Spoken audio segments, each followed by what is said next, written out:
Abonnez-vous à Exemple TV et n'oubliez pas de liker la vidéo et d'activer la cloche de notification. Voilà, c'est parti.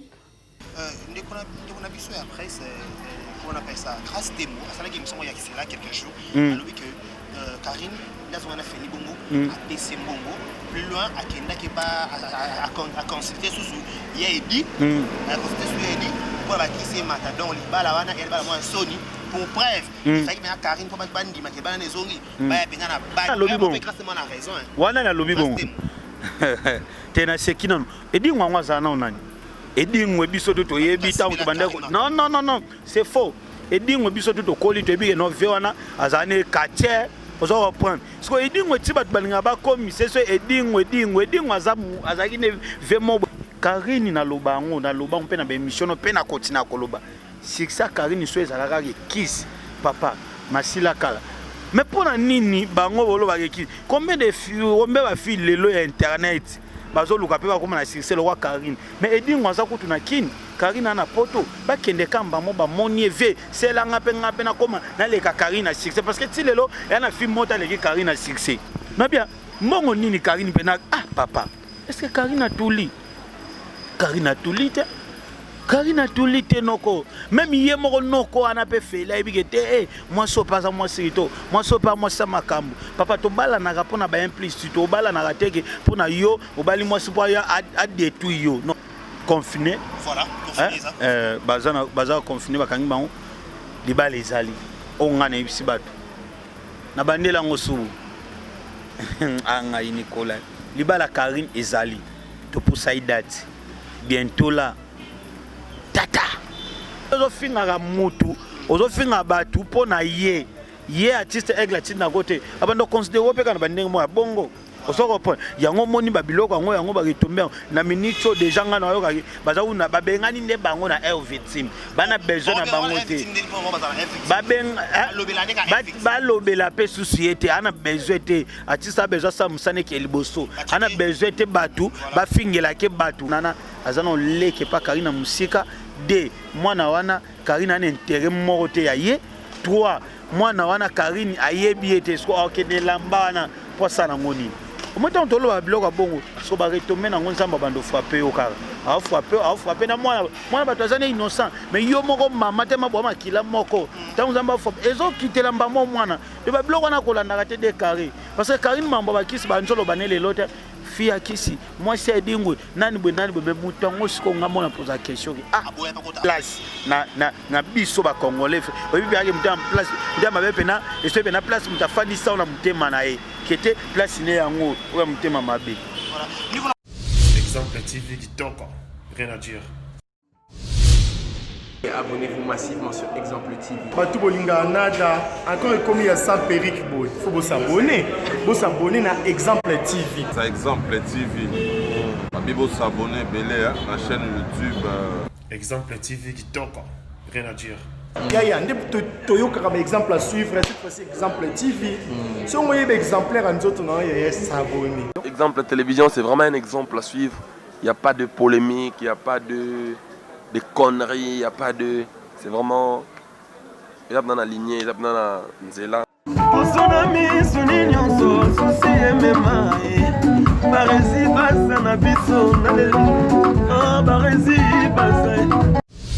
Exemple TV qui toque rien à dire. 30 000 abonnés sur Exemple Télévision en train de nous regarder. Un grand merci, bienvenue chez nous. Exemple Télévision, humble serviteur Adé Karibachia pour le compte de l'émission Salon des Savoirs. Salon des Savoirs, c'est ce qui passe chez moi, Adé Karibachia, qui est animé ou présenté par moi, Adé Karibachia Mbala Sambou. Toujours dans le souci de vous servir, on est là toujours pour vous satisfaire, pour vous donner des informations à la source. Quand il y a une information qui est en train de circuler sur les réseaux sociaux, nous avons le pouvoir, le devoir de vous servir. Sur ce, je dis un grand merci à l'équipe technique et dirigée par celui qu'on appelle Messi Adji Bilili. Merci pour le son, cadrage, non, d'où je dis un grand merci. Merci aussi à DJ Porno qui assiste aujourd'hui, Adji, derrière la caméra, je vous dis un grand merci. Un grand merci aussi à tous les abonnés. Abonnez-vous massivement sur notre chaîne, laissez vos commentaires et surtout partagez, ça nous fera énormément plaisir. Mesdames et messieurs, comme vous l'avez remarqué, je dis toujours quand il y a une information qui est en train de circuler, j'ai le pouvoir et le courage de chercher quelqu'un qui est à crédibilité ou qui est digne ou qui est pour expliquer qu'est-ce qui se passe. À chaque fois quand une information est circulaire, sur le plan, surtout biso autre travail na YouTube, surtout mon français dans la case monde à YouTube, désolé na YouTube, na Facebook, na WhatsApp, na tous les plans, dans tous les plateformes et à réseaux sociaux, tu auras toujours mon tour hasard. Ouais, bikoloba, ouais, on maîtriser marrant mouké parce qu'on dit toujours, na exemple la télévision, tu auras éducateur à masse, mais tu auras donneur de leçons. À chaque fois quand tu as opé ça ma canisnabiso par rapport à ma cambo dans les réseaux sociaux, si c'est vrai c'est faux. Sur ce, nous avons porté choix à un habit de cette émission. Il s'agit de Nicolas Mokonzi. C'est vrai qu'il a parlé à long et large concernant les différentes lignes d'actualité. Il y a pas mal d'actualité. Nicolas Mokonzi, est-ce qu'on en a courage? Il y a quoi franchir, il y a quoi franchir vérité. Il y a quoi expliquer qu'est-ce qui se passe réellement. À qui j'ai dit bonjour Nicolas Mokonzi. Wow, bonjour Décaré, bonjour na exemple TV Mobimba ou banana ba petit nanga baji. Masaranga barezi banza ya yebi ndenge to banda masolo na pese ba mbote na pesi mbote na kolonzambe barezi banza baza barezi baza donc maxi vraiment ngane na emo na benga le wa banza emo baza donc na pese ba mbote na madame Osombia depuis quelque part na pese ba mbote na autorité morale et internet o lelo akomisi batu riche o lelo bat basombi ba mitura na kombo na e o lelo bat basombi etena mabele na kombo na e Karine Mokonzi la baronne mama Coca-Cola parce que Coca-Cola mutu nyonso amelaka ngo kombo Karine yango na mama Coca de Coca ezomela ma monde entier.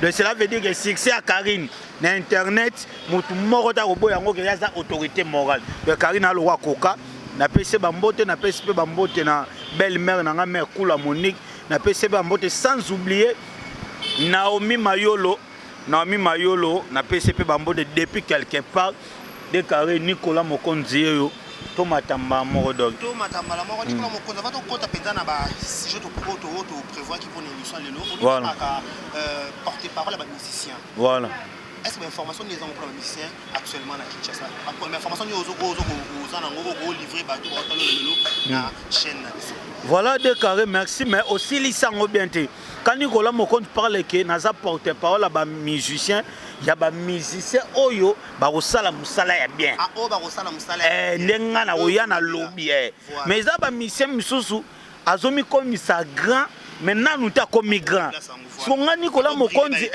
songa Nicolas Mokonzi okoya te na banda mamoko lobela ete neto toninga Nicolas Mokonzi neni misana même misana amakaka mikolo asala musala bien te songa na lobela na lobela niti ba faire gola toto mona regarde moi na lobela ki depuis ki pomba bisinga Nicolas Mokonzi yebisa ba na stabilité na yembi makasi yango nga na yepe ko bano depuis qu'il pomba pe base la stabilité na epé maboko akufunga parce que ba yoka pena ndenge ayembi pena ba sepela oso reprendre de yango depuis qu'il pomba ibisenga ko bosa na pe soute adage mon oloba mikologue tout vie n'est pas vie merci na depuis qu'il pomba de stabilité calamité ba sepela ba mon volume 1 depuis ka emina wera depuis ka yembi na JDT depuis ka yembi na ferre depuis ka yembi na héritier wata.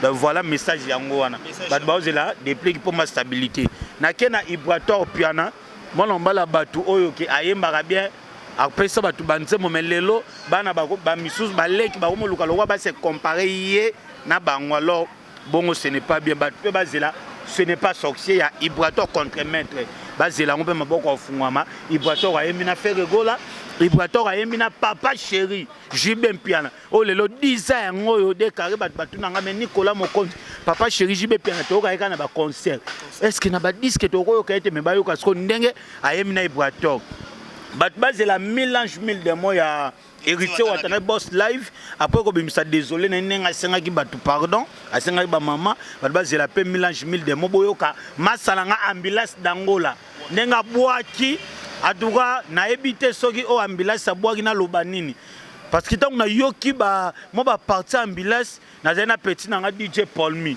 babi ye mikolo na obenga ye moto wa rubini sabatu na décembre parce que yaza premier artiste o nazo produire na label na na Nick Production DJ Paulmi parce que na sel pe label na Nick Production ayemba pe chona sala kanyoso azape parolier apesa nako yebiso ba krebele et ça succès yem taper sabat te na otanga te parce que comme obo biso to otanga te mais bon comprendre siko le 25 to bimisa nzembo na ye titre nango eza bisuba suba ngam na produit label Nick Production titre nango eza bisuba suba donc yango mto ebeta le 25 décembre DJ Paul Mi na PC Bambote donc c'est ça ba mission misusu Kofi Olomide asali featuring na Diamond yango pe bat baozela ngo kala mingi te abwaka we ranson bat bayebi ke Zenith na juin ya lande mi mestre kande na loba ke we ranson aluka ba mission parce que na minito en tout cas liboso musicien azati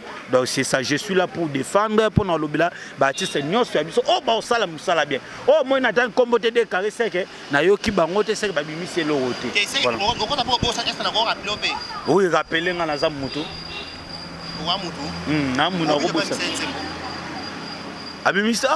abimisa qui titre nzembo eza touché ah oui na monari générique oui goûter voilà goûter na monaki yango ebimaki mais bakanga on a censure kangi sikoyo na mi poser ba question censure pour na nini ezomona ka ye na moment oyo parce que au déjà za deuxième nzembo bakanga ya liboso bakangaki soki ezala nzembo soki okomatanga na mokongo kotisa bimisa tala siko babiloko yango en tout cas toninga tozo eloko olobai na bandelo bino toza bato tozo éduquer masse que non voilà ozo comprendre que okomatanga dekare yo mona nuyoka na nenga lingala na biso okomatanga kotisa bimisa ozo kotisa bimisa okomatanga donc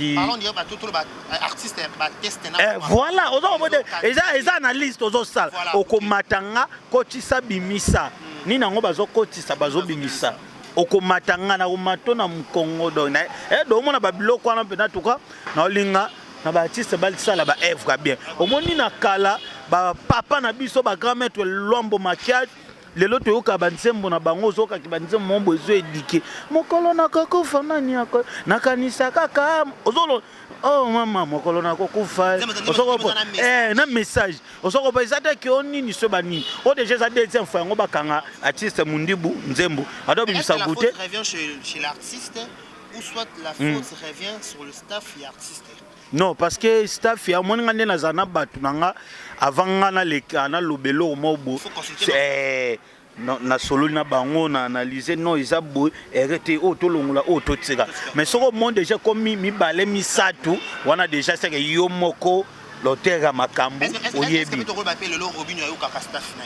parce que pourquoi pas le même bêtise que c'est répété bien une bêtise pourquoi parce que ça so bimisi nzembono ba doit consommer en pleine consommation bakangio donc comme bêtise neti ya toko penata tisiko oyebi ke so bakangio nzembo ya lokola de ka omone mission mo de to sana émission koko etaka toko et émission et comme neti na ba 3000 vies ba bloquer ngo ozo ba kati monete sko lobe ba fungul ebi ke mission de aloko nzembo na yebisa neti na minute artiste akota ki studio parce que tozo sala analyse akota studio afuti ba mambutu pas asali clip bien ebi misko bakangango ebi ke ye mutu abimi perdant ozo reprendre abimi perdant parce que na minute nzembo na minute ataso ba fungola ngo essaye de se ba 2 semaines na yango va ba kangango nzembo déjà na nenga mabete ebeta déjà poto ebetena nous poto parce que neto yebi ke yaza so bimisi oka déjà donc yango to kolobaki basala banzembo bien bakoma ba testa bien donc c'est ça. Voilà Nicolas Mokonzi, c'est vous avez compris que c'est le responsable de boss de Nicolas Mokonzi TV. C'est avec lui on est en train de parler. Producteur aussi. Nick Production. Voilà, c'est avec lui on est en train de parler alors que c'est différents sujets. Donc restez branchés avant d'avoir le contenu de cette émission, aimez d'abord la vidéo, partagez, ça me fera énormément plaisir. Je dis un grand merci à Messi Adjibi Lili, un grand merci à DJ Paul Mi d'être assisté aujourd'hui derrière la caméra. Voilà. Nicolas Mokonzi, parlons un peu de cette featuring au featuring qui avait dans son Kofi Olomide na Diamond. Pourquoi quand artiste na biso ba songer ka pour ça featuring na Diamond? Apparemment Diamond azana aura makasi comment tu moni featuring voilà.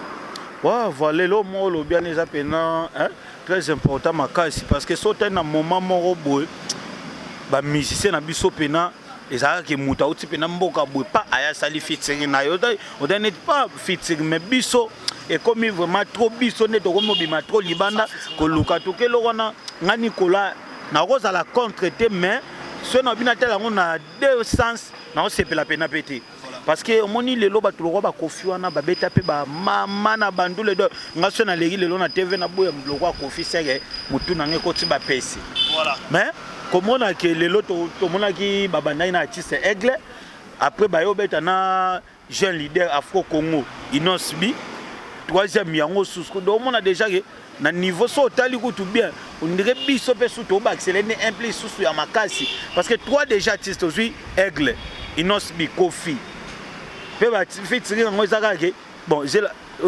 ezaka ba featuring to lukai bon ba artiste pe ba zebele alors pour na ngai na pesika ngo ba bonne chance ba beta main to luka pe biso pe na minute ba ma pesiko luka biso e ke na 20 pe na fandi bute ba ko lukai ate nanu faire fandi bute ba ko lukai Diamond va contacter na Instagram si je me trompe pas. Oui, net ya Inosbi. Oui, ya Inosbi za Diamond mutu alukai. Parce que so tali nzembango ekota na chaîne nani ya Inosbi parce que Inosbi pe lelo azana ni première artiste congolais qui s'appelle de combien 100 millions sur des 100 millions si je me trompe pas de vies artistes congolais innocents. Premier artiste congolais qui a plus de 100 millions de vies na YouTube ezaï. Vous comprenez? De yango moninga la lingaka ndeko na ngawana, leki na ngawana, leader wana, frère na ngawana, babo akeleka ba faire parce que yaza lokola mutu mobu bombe retardé ya Congo. Après 5 ans, après 10 ans na bisayo ndeko wana jeune wana akoma likolo makasi parce que ana deux langues oyo lelo onami et a dominé na musique. Eza anglais, français, aye sous côté Kiswahili, lingala sous. Donc c'est ngape na congolais parce que ngape na mwana est ya mwana est biso bana est nga mwana est ye mwana est bande on pe bana est nga na mwana est so na congolais nga na mwana est na muswedo to tike lokwa mais to saka nde boulot de featuring ya grand poète Quadra na Diamond ba courage ka ba félicitations to c'est la carte obina voilà Nicolas Mokonzi parle de cette affaire apparemment comme si Nicolas Mokonzi lo ba ozaki on demande ko yeba ki likambo ba ko sala man coulisses to pozaki prophète to pe oyeba ki déjà ki makambo ko sala ma théâtre non obi ke premier épisode des aboué et ko suka boé. Quelles sont tes impressions comme on a le Félix Tigre Noir na Karim Mokonzi ensemble là? Plaisir à makasi on a lobaka la Chine ba charge le défenseur bana membre ba autorité donc il a minute yo kolo couronne ba salaki net ba yi ba e couronne alukango pendant 2 jours et mona na tata oh na tsaka ngonde likola tol na bosana kia azango mbama zongisi na mutu mamna lobo se batamayele ba olanda ngai na biki batamayele balanda chaîne auto na yo mopoza mutamelo comprendre déjà kolo couronne atie couronne nisika moko so bando lukango ya bosana ki atie likolo palais so atana ba 2 chambres 3 chambres mona ngoto oh inga ba yinga couronne o mona siko be imprudence sabongo tala siko niveau de la minute yo na sepeli kaka parce que o lebalega na TV ba s'excuser ba zozo ba autour sati benake film moko boye pena mabele ko mai gaya azwata na eka loba mabe ya Karine. Ozo ko film moko boye kuta mona na katabo ete na miss mazwata na finga Karine. Siko na minute o moni jeto salaki bato. O moni so parce que so bato ba contredire ba keza jeté kota na chaîne na ngai. O mona na émission mona sakada il y a déjà une semaine. Talama mna lobaki. Talama mna lobaki masana nga décaré. Chaîne na ngai za émission zana. Nicolas Seke mais oui. Mais oui. Oh. Mais Karine Mokonzi a autorité. Non bien, il y a combien de personnes à minute sur des Karine Benginga. Ba bisanga ke Nicolas merci banda na sala chaîne nga mbali bosona bibisa mbongo ndenge na mambaka. Basi belé. Non, il y a biso ta na suka émission. On na suka émission, na tangelo ba kombo za 3 filles na 2 garçons. Garçon moko aza PD, garçon moko aza normal net biso na 3 filles. On s'en reprend. Bana ya biso na suka émission. Babengi ngai c'est la pardon de Karine. Babi Nicolas, en tout cas comme ya Karine mbongo to bimisi banda na sala chaîne. Atana musicien na lobelara, na tikala ko bimisa nga na mbongo bongo te. On se comprend. Karine Mokonzi aza autorité morale. Lelo oyo, ole baleka na TV, baleka suna TV. bafinga bademati mais omoni mutu de caresse mutu azangi argument atali skoki ah mais nzela o na tiaki 3 mètres na lobaki so bareza leki bakanga ye babeta ye bazokisa ye mais ndeni bareza longwe na aleki na nzelo mais 3 mètres yango baza kaka siko yebisanga ozasu na argument ni oloba skoni o barezi sekala isaki ba mètre wana kuta senga pardon eza ba lâche ba onyoso wana ba lâche ya ona lobage le passé Karine yango eza le présent na bango lelo obiso moto moni internet mbele ka baloba nini balobelo côté argument zate yango na yebisa batuke na lobaki yango na analyse no bi batu nyoso babombaki bilamba na bango basombaki pona mambo ya Karine na yebisi bino bobongisa libaleza OK Nicolas na émission on a rappelé avec d'accord tala ngolo ki bato nyoso basomba liputa ya Karine ba bongisa libaleza mais non c'est libaleza na Félix Tikran mais kasi tango na lobaki bongo na tike bato na suspense parce que so na tali ke na lobi mba mo Félix mokile comprendre que tsaki les bana ba sala non ba putana on se reprend Nicolas Mokonzi ba libala Karine ezongi mais te libala Karine ezongi te zalaki et to sala ka ndemo elo voilà na YouTube voilà il semblerait-il murmure que Karine a financé Félix Tigranoir de l'argent pour l'accepter. C'est faux et archi faux. Je dis ça, je le confirme. C'est faux et archi faux. On se reprend. Donc c'est faux et archi faux. Voilà, on va comprendre que nous sommes en direct. Que la chose est le malambo na biso. On se reprend de Karine. C'est faux et archi faux. Na bien. Karine ngona no de carré to fana non pe mwanda muna to bat ba na biso ba comprendre na bien est-ce moi ça na bat batala ke pena bien te kotala na nuye pena ke te batale pena na bien ki est-ce que buka na makolo est-ce que ça long na be to ça gani est-ce que bat batala ke pena bien Karine za 1m85 oui ben là ta combien là ta 40 41 moi ça télébi bobi non ce na lien na tondité na le kati yango mone sala nga pasi tango monaka mutu moko boy écoute OK azane soki li papa ya Karine mais ale kana te valo bake ngana bimana Karine OK bitala sko ba betisa bongo Karine nenga zana batala kena no bien ngana bando lobelo mona bi mari kitoko ya Karine suka na ngoto olinga Karine abala Karine aza vrai chéri ozolana le temps bat bazolo bake Karine a pesi Felimbongo to abondeli to senge pardon ngana yebiso eza faux archi faux au monde ba image tout Fela ba ne ko poster ba photo to ando tsa Instagram na nini na mambutu na ba snap ne bi na ndo kangi c'est Karine Mokonzi mais je te dis na zela na silisa na nous zela sisa Karine ndo kangi ba photo na comment ça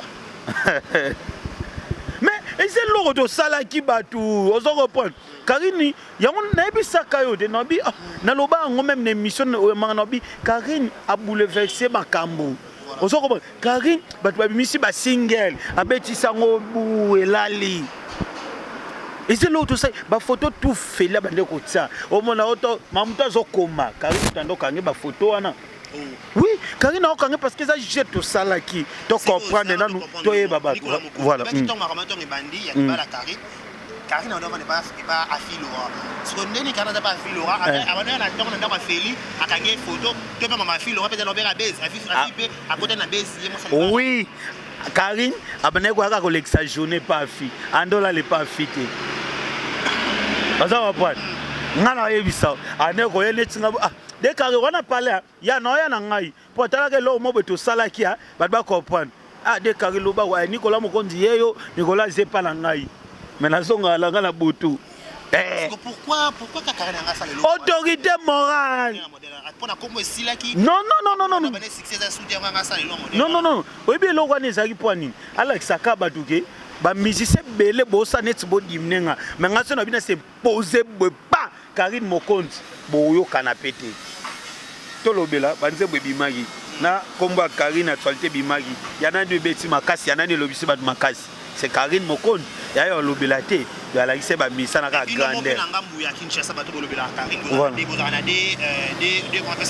des groupes au Boloba, la charge à Karim Mokonzi, vous appelez les défenseurs Karim Mokonzi. Apparemment, dans le il y a la charge à Karim Mokonzi. Nous sommes allés émission ma casse pour critiquer beau-frère Nabi notre Félix Grano. Parce que Rosong a Karina Félix Grano. Est-ce que les défenseurs, avant que les bandes, on va critiquer qui beau-frère Nabi.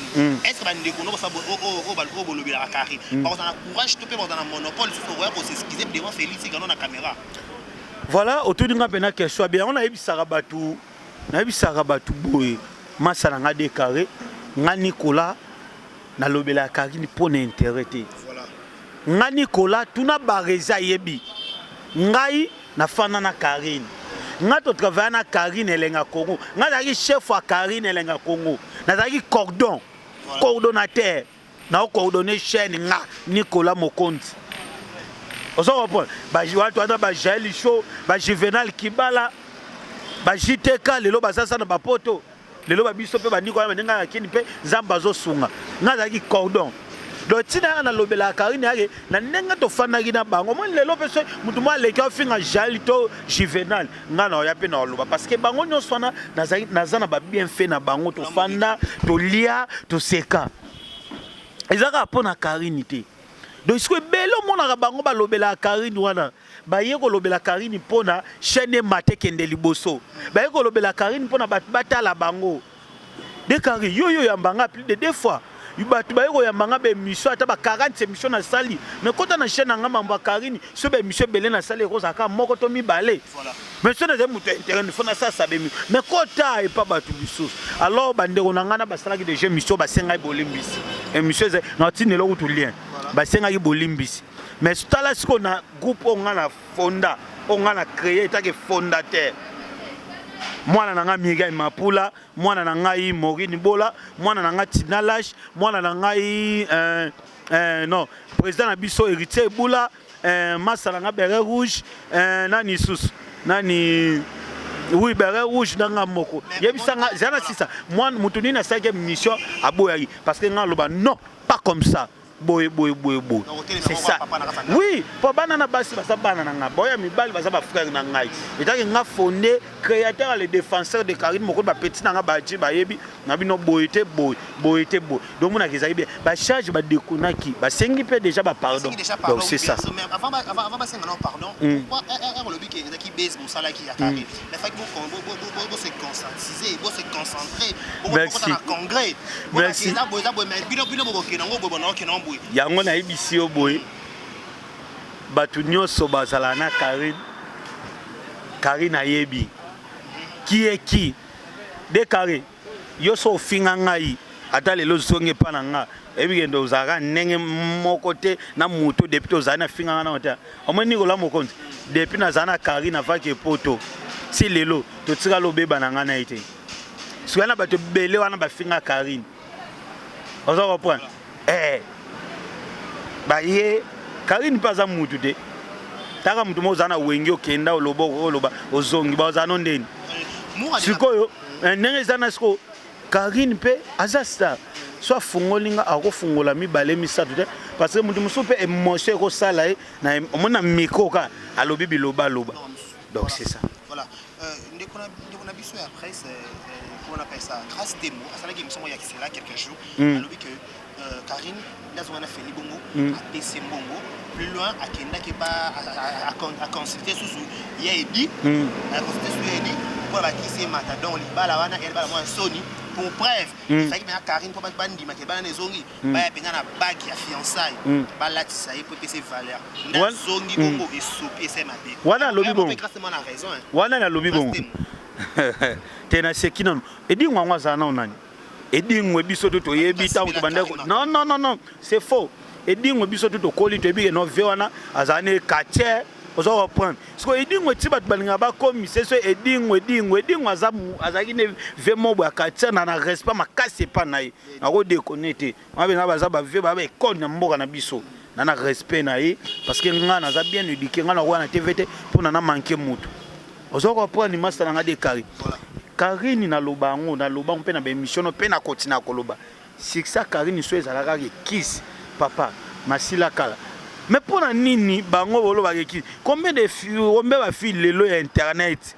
Bazo luka pe ba comme na succès le roi Karine. Mais edi ngwaza kutu na kin. Karine na poto ba kende kamba mo ba monie ve. C'est la ngape na koma na le ka Karine na succès parce que ti lelo ya na film mota le Karine na succès. Ba kende ba luka e. On est ba de bablomo ya ba mensonge bablomo ba lokuta papa. E babloko Hollanda te. Eza nini maki argument quand on appelle ça qui exemple omoni mutu tango ana argument soute a comprendre que to bande ko zela ba sale mabe me mabango beti poto azangi eloko akoloba de ka ya bandi ko loba biloba loba apesi mbongo o asali ba sali mais c'est faux na bien mbongo nini Karine pena papa est-ce que Karine a tout li Karine a tout lité noko. Même hier mon noko a pas fait là il dit moi so pas ça moi sirito moi so pas moi ça makambo papa to bala na rapona ba implicite to bala na rateke pour na yo obali moi so pas a détruire yo non obala moi si pas apporter lo implicite yo pour ba c'est implicite c'est ça kolanda bana wana teza ke marque ba argument mais lelo so bana na ba loba bongo moi na fande pas Karine so moi na wana tangi kombo wana so grâce tango amona ki ke mutu aza misala mabe ya bongo parce que mambo edingo bandi lelo te bandi depuis kala sérieux banda yazala na Karine asombela ke bilamba baketi ya role ya romela so atika Karine te poani yazala na Karine kolanda bablo wana te déclaré wana bablo on va mensonge moko boy batu balinga basala baloba bayebi ke argument za susute omonde ke bafandi kimia bafandi kimia baloba nini ya omoni ba misu ba bengi ngai te Nicolas merci en tout cas Karine ngala zimbongo na futa appartement na ngana poto merci zamba pambola mais ba zu courage lo ba on a TVT ba tumusu na ba comment émission ba ko na zota la ba lobi ke Philippe passe l'attention ba bi Karine ça très maligne ndazongele bongo nda ko PTP suka na ndika ba lo ba momo ko bina mo ko na commentaire lobi so mo muta boya aboyo as comme ozongela c'est que abosa na elo est-ce que Karine abosa na elo na fia Philippe to pe Philippe abosa na elo na fia Karine nde ba zonga pas ça plus pur mais ça met bosso bon ngana souhaiter toujours ba moni de ka moyo ndabo na ko souhaiter te ke malheur là nga souhaiter toujours de ka to sale mission namba sunga e monsieur talma parce que ya copie ne yango wana nzambe ngape sunga nga copie na ngape yango donc nga zela échec ya mutute na zela ngote donc to souhaiter ka bien to boakela ka ba fleur nzamba sunga ba ke liboso oyo ba vision na ba projet na bango ezala réaliser mais non ngape na Nicolas na fandi de carré wana bena moi sana bena il faut atuba tambel moi sana faut salima be non wana so omoni soki muto komi ko zela malera muninga nzambe pa ani ka juste l'homme propose Dieu dispose de babilo wana pour le émission qui ba bomba liputa Karine ba bomba ça bien est-ce que tu dois filmer ba tout lelo na caméra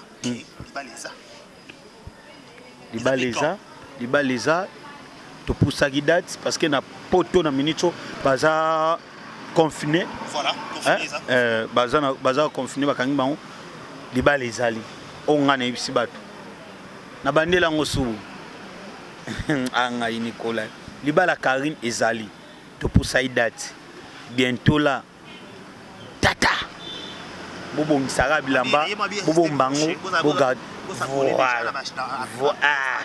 parce que mambo makasi kasi yango ti kasi no bia déclaré tango ngana zolo babweke libala eza mambo minene eza mambo kitoko ezali mais faut que tout bando expliquer ba toi 100% non faut pas to loba appel wana ba lycée c'est bon mutu ba ko mais Nicolas zo loba nazo comprendre nga loba nini nazo donc c'est ça voilà vous comprenez que c'est Nicolas Mokonzi je répète il est le cordon ou le boss de la chaîne Nicolas Mokonzi TV c'est lui qui coordonne cette chaîne c'est lui qui est le président ou le coordonne cette chaîne Nicolas Mokonzi ça fait poulet ou ça fait débat dans les réseaux sociaux tout le monde parle vous comprenez comment tu cherches ça on fait ça la mara puis la presse va longi déjà. Voilà. Nous voilà mon coach, je disais que aux journalistes, il y a cela quelques semaines déjà, pas de jours, quelques semaines, artiste aigle fallait pour pas outrer ses respects de l'eux. À cela qui émission, là bas le connaissez la presse Misak, avec Bernard Nyangi. Mais il semble il a une fois ça là qui fallait être clair avec ses propos. Une très belle émission, moi je te le suis, vous allez bien sur la Nakamo, une très belle émission, il bien mais par retomber les hommes négatifs. Dans quel sens? Sélection fallait pour passer avec les journalistes, il fallait pas ça là-bas. Il fallait qu'il y ait Mike Nani comment on appelle ça, maniqué, à Chapena Ken Piana. Mais Ken Piana, à Kinshasa, a représenté par Valdi Tambo. Est-ce que l'artiste a fallu pas? Il était obligé, il y a combien de presse, mon bimbo, il a fait Internet. Voilà. Au moment où les lots, musique ne bise comment on va canne bango. Voilà. So mon artiste aigle a salagi émission à bengi ba journaliste eza oya ye bango ba journaliste ba chroniqueur na ba chroniqueuse o ba sala musala que non o ba finga rabatu. Tu sais quoi masalanga de kari. Au moment mani ke Ken Piana bango bazana pona ko fingela artiste aigle bat. Bazana pona ko fingela artiste aigle bat. Mais est-ce que artiste aigle après ça bango monopole to courage to peut accès au fingeler donc fallait être au courant né ba Ken Piana man qui va fingeler qui va internet. Merci beaucoup de kana c'est plano parce que les lots on internet na ba mbalo ba ça musala bien oza parmi les 5 premiers. Les lots Ken Piana na man qui na zonga na suma bazana pona ko fingela artiste aigle bat. Mais artiste aigle fallait popa atikala ko tia bango wana te po ba fingela ke bato atzawana pona osala musala na e kende liboso oso repon est-ce que Frank Stemai asa ke mission fingela artiste aigle bato non Thierry Mumbaya non fi wana wudu na kotanga communauté parce que a manque a décona mabe manka karine respect oso repon il côté na tie point est-ce que bazala wana bena ba finga non amona ka bango ki basala musala bien so tango comique yana besoin loba aseni abengi ka ba wana o yayebi ke bango basala musala bien atali ke bino oui so yo a robenga yo mani ke Ken Piana boko poser question ni oko poser artiste oroki ko yebisa biso elambola ti ya kitoko boy osomba kango combien est-ce que question bongo pena tango atali abino non bino bo mérité te yango moni nga Nicolas Mokonzi na lobani nga na koki ko lobela musicien moko te congolais mais na ko soutenir na lobela musicien o asali produit œuvre ya bien parce que tango yo ozo finga batu pona artiste X artiste na zoye bate yo zo ka sozo sala bien mais tala lelo yo omoni suko omoni ba retomber de babimi mamzana sisa babimi ba moke baza pesarate pe baza kilote na coupe ya F victime. Même Nicolas Mokonzi, il faut qu'on se le dise, nous sommes des journalistes. Voilà. Koyoka lelo Ken Piana na manike balobaka baza ba engagé ki na kati F victime. Mais au moins balobela mama F victime. Ce qui laisse lelo ba poni 3 personnes passer l'émission. Est-ce que on va ronyonga? Et ça qu'on est ya ngambu ya F victime. Il fallait par contre bato ngambu mususu ndeba attaquer artiste Stéphanie ndeponi la Ken Piana te. Maintenant bango na bomba mu koputana. Qu'est-ce qui se passe? Voilà. Bazalara mutema mabe. Oso repon. Ce mutema mabe c'est siko bato basangan ezala bongo. Parce que anyongeza kento. Oso repon ayoki pena ya sal na ye ngane ni bazunga te do ayoki pena mutema pasi ya ngane sale bongo eza ko nyonga te. Ozo tiki ngai ndenge ni anyongi yango ya nini maki ya considération. Tant yozo finga ga mutu ozo finga batu pona ye artiste aigle tina côté abando considérer pe kana bandenge mo ya bongo oso repon yango moni ba biloko yango ba retomber na minute déjà ngana yo ka baza una babengani nde bango na F victime bana besoin na bango te balobela pe société ana besoin te artiste besoin sa musane ke liboso ana besoin te batu ba fingela ke batu pa bango baza pona ofinga kaka batu neti Ken Piana so afinga ka faire tongo midi po so yebisangai ma rappelé Manika a traité Franck vraiment et Thierry Mumbaya à qui n'arrive pas ferré avec que c'est pas failli le kuda ce qu'on a journaliste il faut avoir la partie moko wana kento ba vérité au moment ndé bango ba misa vérité wale za kento po nini Thierry Mumbaya masana ngai to kutana kina to zane na conférence à Ferregola na hôtel Sultan bamona Thierry Mumbaya na to sola to pesa lambo no monisko ke anyongi ya ona lo bage muntu so azangi argument neti le mambo Karine bazozo bana ba argument ya moni bazwa ko lo bage Karine apesi feli mbongo Karine asengi pardon pa ni maki ya ba argument d'aller se comprendre Karine nani comment appelle ça maniqué par rapport à des missions au sala ba dire ba journaliste pour ba musicien to pour ba négocier ba journaliste est-ce qu'ils ont porté préjudice l'artiste moi n'est pas artiste musicien pour moi il fallait pour la kaka et poto mais ba dire ya maman na est-ce que artiste est d'accord changer pour ma canicité ako changer parce que ça mutu libanga ka mutu changer raté parce que zo baby sa carrière solo carrière musicale à moi na parce que moi naza musicien lelo oyo obeba na o lelo yo finga rabo lelo yo finga nani finga nani oyebite ke mutu pa ko bagena memona poto mesimite me mutu muswa memio abebisa carrière mwana ne eza babiloko amelaka ya makasi so ezaki mutu moko bo amelaka ne bakoka afana ka kimia sambela ko lo baba betisa lo ba wana te amelani bila makasi basupu na tolo sikotala siko nga etabe na nga siko lo kwanga ni na zabu edeka ba biso siko ke Nicolas na melaka zododo amela basupu na tolo siko na ndenga omonela nga dekari est-ce que pena tant mutu abina nga bongo so mutu ngo pena bazwa nga na ye batele misubiso mibalebo bat ba pona nani pena mela soupe na to na longi na nini est-ce nga pena nana ela ki sepa nanga yango moni biso ba Nicolas to lobaka ki mutema mabe esomba place na biso ba congolais obi bi ake mutema place mutema mabe pena eso pena place mutafandi sa na mutema na ye kete place ne yango o mutema mabe. Nicolas Mokonzo le barreloko toujours aux prendre quoi Karine autant bon Karine ou assister par le bébé mais ça m'a vraiment maniqué le bani ils sont tout na tout na tout lelo maniqué le barake Karine Mokonzo a mémé la maman mwana na ye nda kwa kaka est-ce que les Camerounais ça fait sol wana nani maniqué nda lo ba bongo et tiens on passe parce que omoni le bara pepe qui na orchestre héritier watana be aussi longtemps Karine Zawana moi na prince babe obekate ce qu'on a lobi boy lelo on internet batutu o lelo bazo ba finga Karine batoto balwa mabe ya Karine tala vina bango nazonga kanelo kwana e karo ebi ke sala pasha moi sinanga bena fandi famille nange fandi mais de Karine de pas kangama na komona ngaki ni kwana mutabakisi ni kwana salanga mabe ni kwana lobabo ni kwana lobabo ni kolana lobabo ebe na ke famille na ngeko pena mutu musako selo pena prière nzambe mutu nenga ko loba mabe pona ndeo na ngai nzambe yo moko juger lelo so mwana ya mani ke wana auza la poser te mama na za cause Karina omema elamba ya mwana ya mani ke na ndako nganga kwa sala na monini mwana na azana leke pa Karina musika de mwana wana Karina na intérêt moko te ya ye 3 mwana wana Karine ayebi ete sko akene lamba wana po sana ngoni omoto ntolo ba biloko bongo so ba retomber na ngonzamba bando frapper yo kara a frapper na mwana bato azana innocent mais yo moko mama te maboma kila moko tango nzamba frapper ezo kitela mbamo mwana de ba biloko na kolanda te de carré parce que Karine mambo ba kisi ba nzolo banele lote fia kisi moi c'est dingwe nani bwe mutango siko ngamona poza question ki aboya pakota non mwana na azalaka na orchestre ya héritier Watanabe bape suspension pour nini mama na ye biloba lobeleki de bape misa mwana na suspension c'est tout et ça c'est que osoki nini.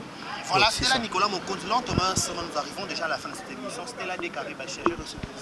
Nicolas Mokonzo, le cordon de responsable de sa chaîne qui est Nicolas Mokonzo. C'était avec lui, on aurait essayé un peu de discuter, essayé un peu de faire des analyses concernant les différents sujets. Nicolas Mokonzo, là, on a déjà émission à l'émission. Voilà.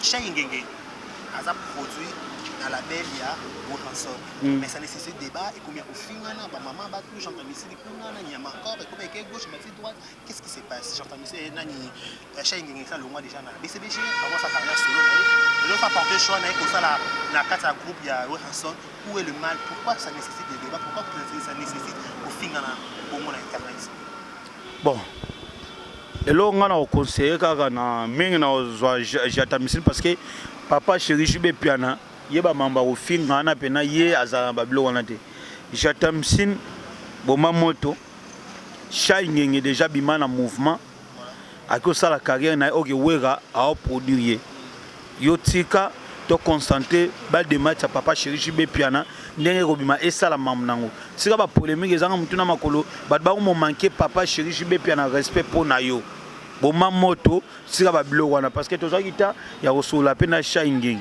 Shenge ngalobi ngana minito soki nazalaki kaka na BCBG mbele na kufi mena kufi na sens mena kufi parce que kolia ekomaki passe album ebi marate biso to liaka na musique ozo comprendre alobaki yango oui abi biso to liaka na musique biso musique ndele isaka biso so tango album ebi matenga na komenda ko kemba mais merci na weka sonde na osamusana alors tout ça ba polémique on ezam tuna ba onyama ko yobe boma moto papa hein total tozokola ezate to yaka na ba TV to finga non en tout cas so ba mamba bozo continuer ngana préférer l'année 2021 na tika na mondo wana na notion jana sisa wana notion émission au moins l'année 2021 so ba mamba o izo continuer nga Nicolas na Constantin label na ngai na o mananga produit production na o mananga produit ba mission internet chaîne nga na tigela ngo bat basala nga na internet bat ba mona nga soutien na longwe na mondo parce que papa to kinango wapi to finga naka to lobana ka mabe to sokola lelo to bana bazoya déjà bana ba okola bani est important alors to bomba moto mbona vraiment est important à refinga na minute donc c'est ça.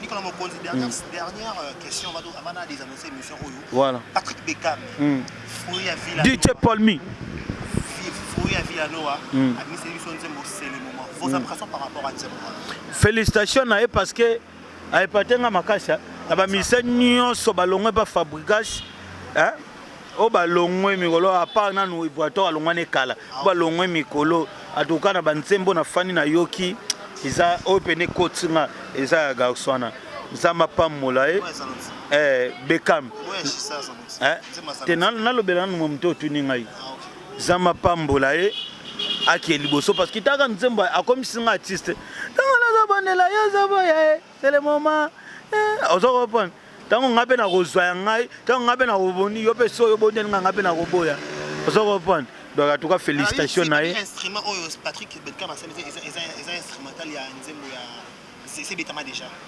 kasi aza muta liboso te Baptiste kuto balekie na babandaka re liboso pa na artiste egla uta obeta ate ya exacto teni yekutu mwana ka batu mukebo to teni yekutu rigueur te donc bravo kutu parce que yemba on peut bien et toi aussi donc félicitations à David Beckham zama pambola qui est vraiment liboso merci. Voilà, nous sommes arrivés à la phase de là Nicolas Mokonzi dernier message par rapport à l'émission. Voilà, merci na yo moko ndengo zwa otika ngate soki likambo eza obenga nga pena te Nicolas no ya to sala analyse elo na osenga opeka continuer boy na boy lobby ba PD na bazozo bazwayo ba mo utiliser lola mukala moko boy et simbate donc continuer musala no kaka boy merci na autorité morale Karine Mokonzi bolanda batute bo sala mambu pona biso te bato internet mais bo sala makambu oyo mutu na yo ezo raisonner o mutu na yo ezo tinda yo donc merci na yo Karine Mokonzi merci na Naomi Mayolo DJ Paulmi Naomi Mayolo vraiment na pese bambo depuis quelque part DJ Paulmi na bosanité babi bientôt là bozwa titre bisuba suba na Nick production nazo premier musicien na ngana produire yewana na présenter binoye merci na madame Osomia depuis quelque part merci na belle-mère na mère Kula Monique Auline Nzenza mon partenaire babi pinzole comme lettre elle na litama ozolo banine Auline Nzenza Nicolas Mokonzi Leli merci pe na les défenseurs de Karine Mokonzi ba charge ba maman autorité maman Béatrice Bazout pinzole comme lettre elle na litama mère maman Béatrice Bazout lobinini nani susu ba charge ba les défenseurs ba maman autorité la Chine bana membre bango tout babi tozanaka to soutenir on a vu ça moi si Karine Mokonzi la baronne hein babi Naomi Mayolo yo ebi makamba ngo ndenge bandaki pe ndenge zokendele na peso pe bambote donc merci vraiment bola na chaîne parce que chaîne eza chaîne na biso pe bo s'abonner pe na Nicolas Mokonzi et ça la bien merci na petit nanga adi pour na image kito merci na yo pe de carré donc merci merci à Nicolas Mokonzi c'était là un réel plaisir de recevoir pour vous Nicolas Mokonzi il était là vraiment au micro le salon des savoirs il a répondu franchement avec toute sincérité je veux dire un grand merci à tout le monde qui a suivi cette émission. Retrouvez-moi prochainement pour un autre numéro. Je dis un grand merci à DJ Paulmi. Philippe Bisuba Suba, Kalaté, le 25 décembre, déjà disponible. Disponible déjà Bisuba Suba. Et dans la site Nick Production, chaîne Moussous. La chaîne Nick Production, Bisuba Suba, DJ Paulmi. Un grand merci à Messi Adjibi Lili pour le son, cadrage. Je dis un grand merci. D'ici là, portez-vous bien, bon ce programme sur nos antennes. Au revoir. Bote oiza Brand Cosmetic UK, oiza produit en doto elonga kabatash, so pilingi kozana tema ko ya bien ya propre, oiza produit na ya kosela, Oyo eza pona maboko pour la batache ya makolo pe ba genou et ba coude. Oyo eza huile ekendaka na produit nzoto. Donc ce que vous intéressé au continue de ce message na WhatsApp.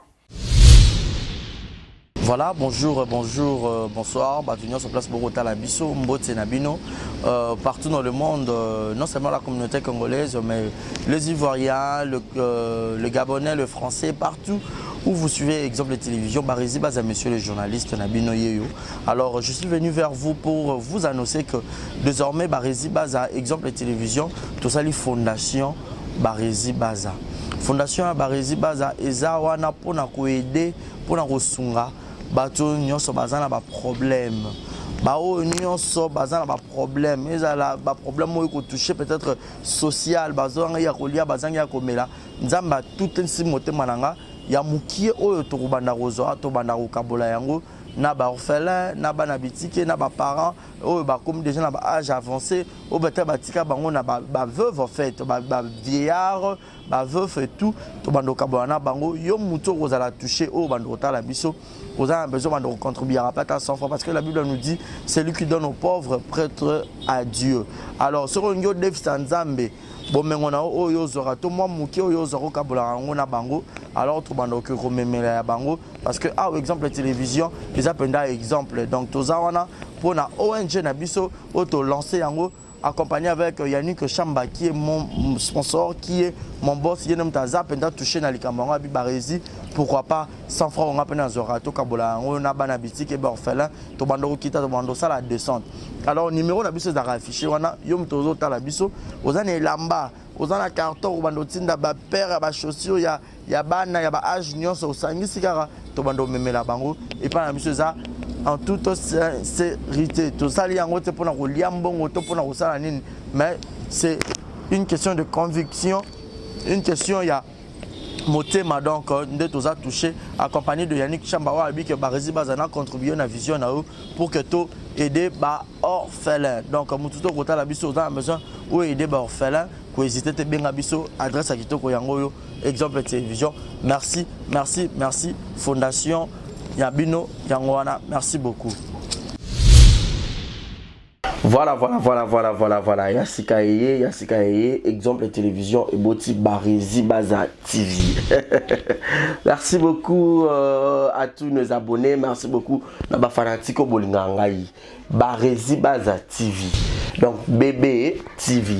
Ils ont rien que pour la production de vos artistes comédiens. Kuna Bouandozo Kakaba film congolais. Monsieur le producteur Mathieu nga Barizi Baza ya bino mopandi sango ya solo na salé bino Barizi Baza TV. Mama, papa, yaya, leki partout dans le monde. Oh c'est plein na savoir-faire en angai. Oh lingara musalo na sala rapona bino. Kende na YouTube, beta Barizi Baza TV.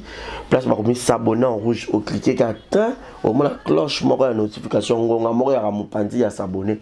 Au cliquer on finit na toutes bon nos ba gag ba télé-réalité ya ba artiste ba vie réelle ya ba artiste ba télé surprise ya ba artiste bon nos ba film congolais ya ba artiste donc ezaki zéro bêtise mais na préféré na changer comme Barizi Baza TV ba te belé ba retourner zéro bêtise na longo la kiango et comme Barizi Baza TV mais zéro bêtise ezakuna donc on n'a pas de bêtise zéro bêtise na kata Barizi Baza TV pas de bêtises na kata Barizi Baza TV bon nous ba film éducatif oh bon notamment papa maman les qui bana na salon tout bon abiso oh Barizi Baza TV bon ça les RT Barizi Baza TV bébé TV Barizi Baza TV chaîne YouTube na bino bino actualité théâtre congolais film congolais au Bourgogne en bonne et due forme car à la katia Barizi Baza TV abonnez-vous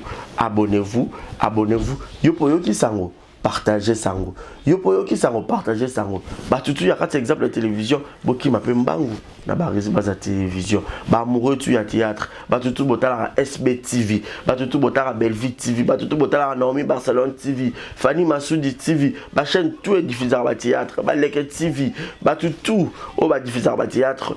Alors boki mbangu boki s'abonner pe ya Barizi Baza TV Yassika Eye Barési Baza TV, l'excellence, c'est nous.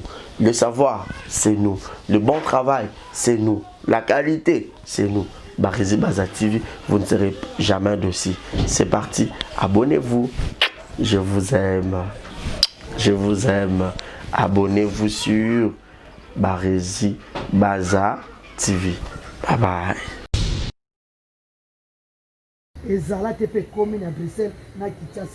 Ceux qui transfèrent de l'argent régulièrement vers la RDC, il y a une nouvelle agence faite par notre sœur congolaise qui voit déjà le jour pour envoyer de l'argent en direct directement vers Kinshasa et c'est 24 heures sur 24.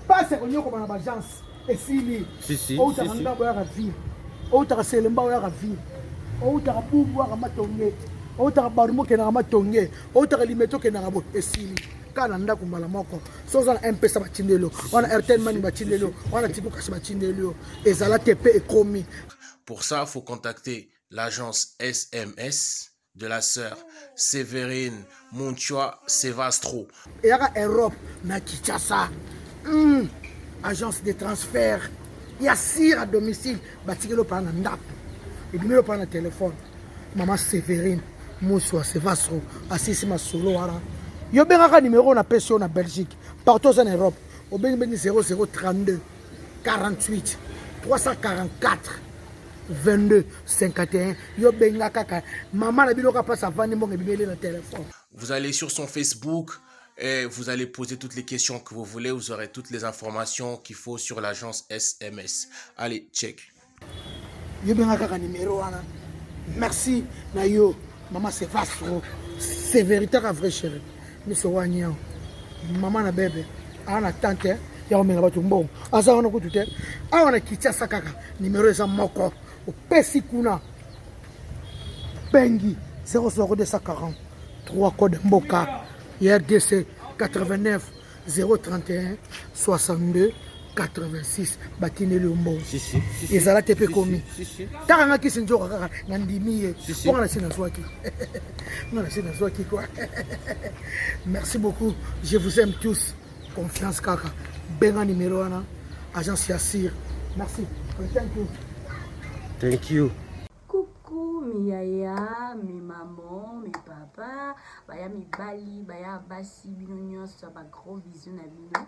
Je vous invite de vous abonner massivement à la chaîne Nanga YouTube Queen Joy B Official. Donc na Queen Joy B Official, toko lobela nyonso et surtout mingi nos stars congolais quoi. Nos artistes, nos actrices, nos acteurs, il est temps de valoriser notre culture. Donc, malgré que mon français,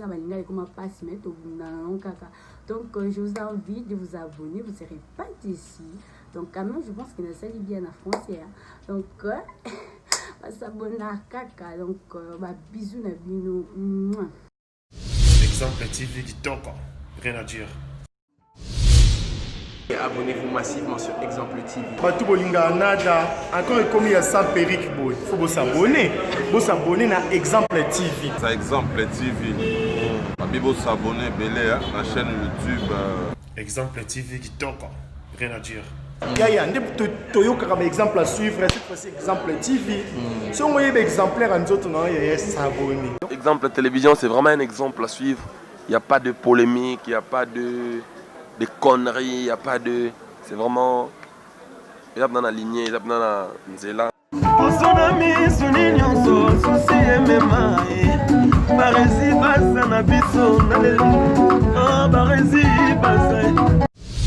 Exemple TV qui toque, rien à dire.